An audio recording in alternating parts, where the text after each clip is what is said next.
and welcome to Media Glitch. I am Miranda, and I have with me reviewing an interesting game that I don't know anything about, good old Harrison. Welcome, Harrison. Welcome, Miranda. Thank you. So today we are going to be talking about Drifting Lands. This game has just released and is come out on Steam. It is about a little under $20, like $18 retail. And basically, what we're going to be talking about here today is we're going to be talking about a game where they've taken Gradius and they've taken Diablo and went, Drifting Lands. So, I like both of those. So first, let's talk about the ships. All right. So in this game, just like a regular shoot 'em up, you have ships. So here we're going to end up having three different types of ships. There's the Interceptor, which is fast. There's going to be the Marauder, and there's going to be the Sentinel. First up is we have this Marauder ship.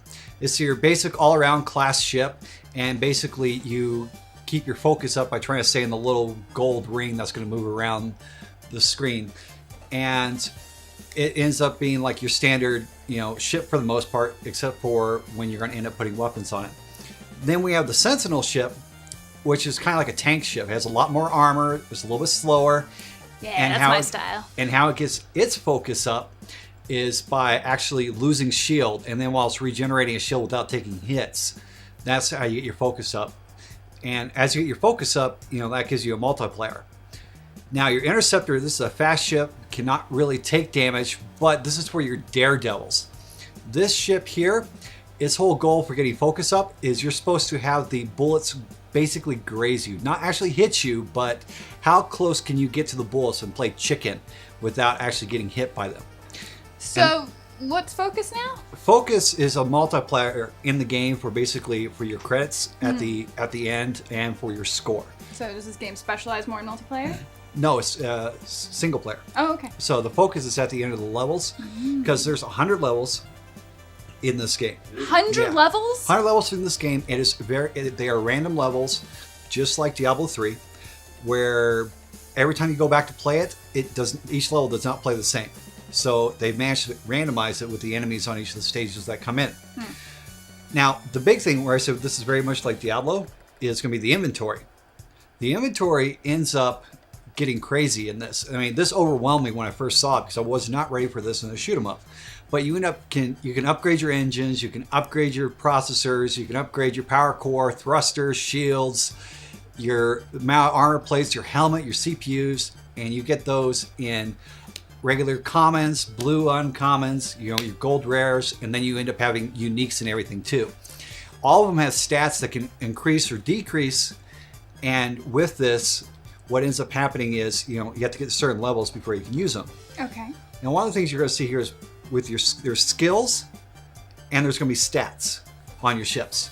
So at this point, I played enough into here that I ended up picking up another ship because you also have the ability to also upgrade some ships. So I got a better version of the Marauder here.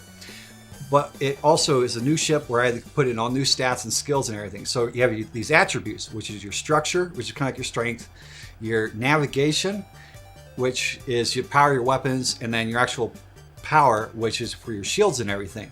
And you put values into this up to a max of about 120 or 160, depending on the ship you're using. So you can get a customized, if you want to go all power or structure, then you get to customize all of your skills too, and even these can level up. So you can go with like 4 backwards skills, you can go with like blowing up skills or mines or shields, health skills, things that give you more credits, and so very interchangeable, just like you're used to in a hack and slash type game, but stuck in a shoot 'em up. On-rail shooter. Yeah, on-rail shooter. Right. So, well, not exactly on rails per se. I mean, Really? Because all the levels, it looks like you...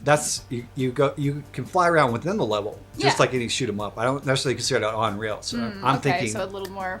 yeah, you can fly around and everything in that, but it is linear side scrolling. Okay, so you have major types of ships, archetypes of ships. You can level them up individually. Yes. You can gain inventory items to customize them a little more and improve their abilities. And then the skills are coming from items or from leveling up? From skills cost money. So you spend money to bring your We're talking about real up. money? Money in Game the money. game. Game money. Okay. Well, it's the difference right now. I know. Nowadays, you have to make the difference. So as you go through a level, like if you get like 50,000 credits, you get 10% at the end, and that goes into your pocket. And so then you get to use that to put into skills and stats. Now, one of the things is you got to have is boss battles.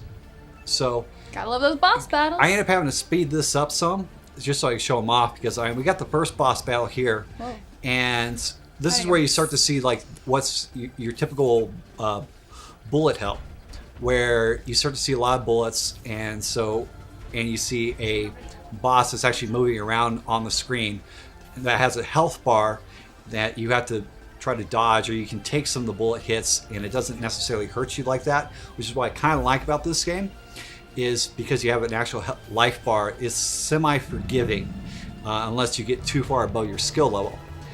Now, I got to the next boss, and this is where I went, wow, because now we're starting to see really cool big bosses, and you get to really see the things like lasers plus bullets.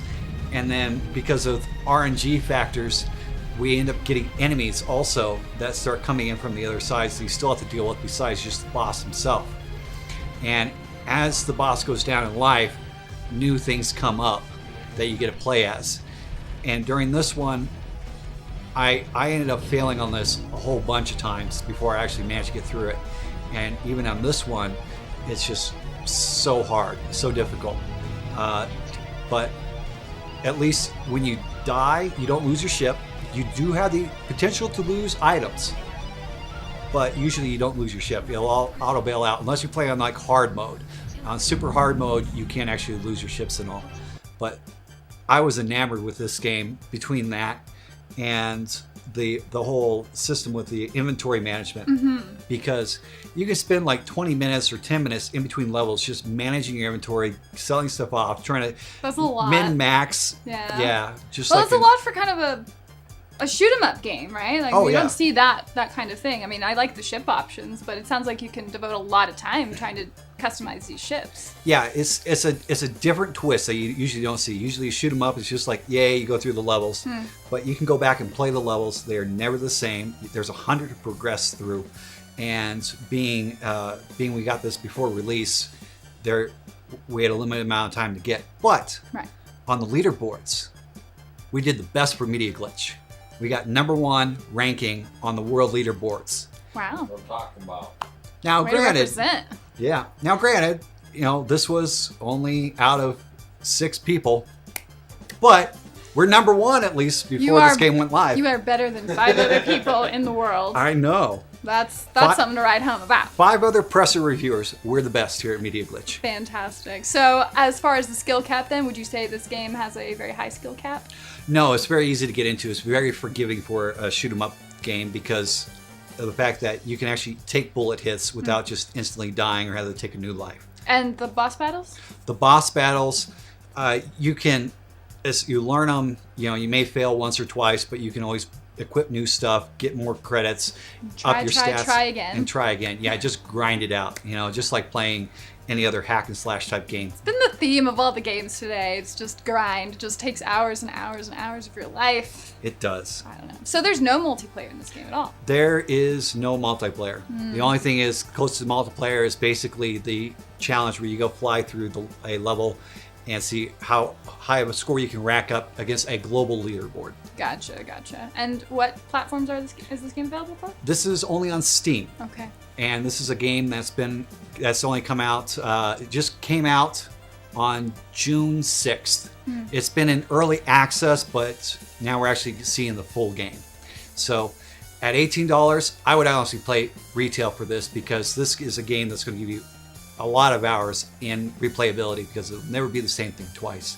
And it's a wonderful spin on... That sounds like a recommendation. Oh, yeah. All right, well, let us know what you think of it if you have already played the game or if you're thinking about it. Don't forget to like and subscribe to Media Glitch. Cody can finally take off his sweaty mask when he hits 5,000 subscribers. So thank you all for watching. And I think also there's a bell now on YouTube, so you can click on that if you want to get notifications whenever Media Glitch uploads a new video. So thank you so much for your time, Harrison. I appreciate your review of this crazy side-scrollery game. Well, thank you. And we will see you all next time.